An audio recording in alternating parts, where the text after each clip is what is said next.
Well, welcome back to another session.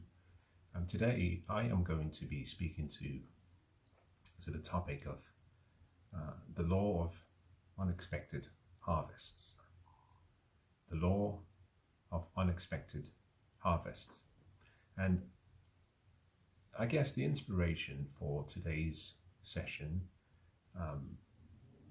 came as often from a conversation that I had and I was having over the weekend, in which I made a statement which, on the face of things, may not seem to be the right statement,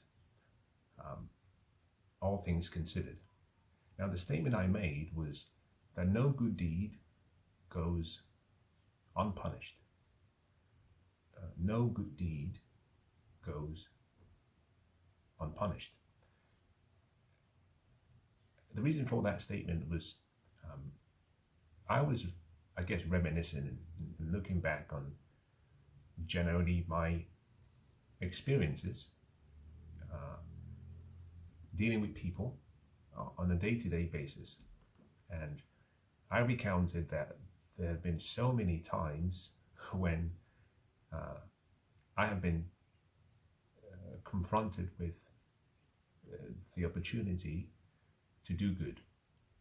And at the back of my mind, the thought of no good deed goes unpunished was flashing in amber signals. And I still went ahead and I did what I thought was right. Many of us are very naive, and the reason for today's session is to speak to most young people so that you're aware of the fact that life does not always operate in straight lines. Most of us have been taught, in my opinion, rather poorly, with specific regard to natural principles and natural laws. One of the things we've been taught growing up, I was certainly given the same information, was that do unto others, and if you do unto others well, that they will do unto you just as well. We call this the golden principle. Do unto others as you would that they do unto you. That is the actual principle in its purest form. The people who passed on the knowledge of the ages, unfortunately, sometimes confuse that principle as follows. They say, if you treat people right, then they will treat you right. Or, if you do good, then good will be done unto you by the people to whom you do good. And over the course of my life, I have seen and I have witnessed firsthand, but also through observations, that there are times when you do good and you're repaid with evil in a bad way. And I thought it would be useful, rather than talk about the fact that natural laws or universal laws are meant to be positive, I thought it would be important to talk about the fact that some of these laws have a negative aspect to them. And it's important for you to be aware of the reality surrounding the negative aspect of the laws. In many ways, laws are indifferent. Laws just are. And we interpret laws as we should. They're simply, they apply a cause-effect principle, and you can apply the law for good and you can apply the law for bad. But we've been raised to think that some of the best aphorisms or the best quotes and the best principles, some of which have come from Bible schools and the synagogues and the temples and the mosques, we've been raised to believe that the world operates by the same set of standards and the same set of principles, and that the decorum and etiquettes that people apply across the broad range of our interactions will be consistent with our teachings. What I'd like to tell you today is that that is not the case. the law of unexpected harvest applies. And I define that law in that way, unexpected harvest, because there are times when you reap something that was not expected, something different, something new, sometimes something shocking. Good deeds often go unpunished. And many people have conditioned themselves into believing that therefore it's best to minimize doing good for the fear that you will be repaid with bad.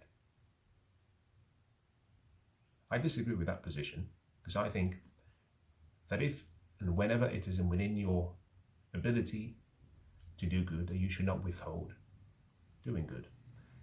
And even when it's not expedient and when it's inconvenient to do good, that is when you should consider doing good even more, because you're not supposed to be an agent looking for reciprocity as a result of doing good. An agent is someone who is always looking for something in return for a gesture, an action, a behavior that they pass forward. So everything is a transaction. Nothing comes without expectation. Now, the reason I'm explaining this concept is because we have the law of expectation, which says that when you do something in faith, with belief, using hope as a lubricant, that you should have an expectation of good that will come your way. We conflate the law of expectation and we combine it and conflate it with the law of sowing and reaping. We believe if we do good, then if we have expectations with faith that good will be done back to us, then that will be what happens. Now, what I'm trying to say, what I hope you understand, is that the law of expectation is not the same as the law of sowing and reaping. The law of expectation works. The law of unexpected and unintended harvest works. The law of sowing and reaping works. So here are some recommendations as you apply these three laws on how to prepare your expectation and your heart. Number one, be straightforward and forthright in all of your dealings with people. Let me say that again, because I think it's very, very important. Be straightforward, be forthright in all of your dealings with people, irrespective of who the people or the persons are. In your interactions, assume that your actions are being documented by perhaps a very enthusiastic journalist, and he intends to capture every single word you've said or every single gesture you've demonstrated in video form, in audio form, if it's your words, or in written form, if he is interpreting your words, and he intends to publish those words, those actions, in the newspaper. And that newspaper will be read by your loved ones, your mom, your dad, grandma, grandpa, and will be available for people to read even in the future. Just in the same way we have the internet. So therefore, always be straightforward and forthright in your dealings. Now, number two is expect nothing from people when you do good.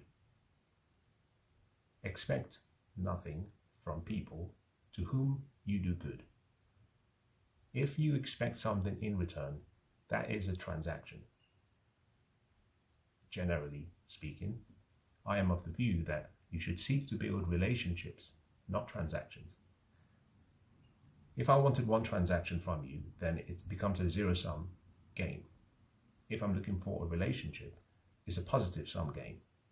If I'm looking to do good, and I expect nothing in return, then my actions, if I do such actions in good faith, peaceably, forthrightly, in a straightforward manner, then that is simply a gift that I give to you. And I guess one of the important things to keep in mind, and this takes me to item number 3, which is whenever opportunities arise, do not rob yourself of the joy of giving. In other words, give. Although it may not come back to you pressed down, shaken together, and running over. Give. Give because it's in your spirit and in your nature to give. And if you have, you should give. Now, number 4 is to keep in mind that you do not reap what you sow. The law of sowing and reaping is a fascinating law, which I have talked about several times in the past. Perhaps I should do a repeat session on that. There are a few key things I would like to stress from the law of sowing and reaping. The first is, you do not reap what you sow. We never reap what we sow. That's the first. And this is item number 4. We never reap what we sow. We always reap much more or much less. Now this brings me to an important clarification I should make. It's the expectation that we will reap what we sow that creates disappointment, that creates a feeling that we should not carry on in good faith despite not receiving a harvest, and that limits what I call the circulation of the joy of life, and therefore limits all the good things that are supposed to come to you. Now, this brings me to number 5, and this is perhaps key to number 4. You do not reap what you sow because, like soil and crop, where you know that if you put soil and crop together and they come into an agreement, meaning you put seed in soil, you will have a harvest, all things remaining equal, if the preparation and the phase between sowing and reaping are maintained. When we do deeds for other people, the person you're doing the deed for is not the soil,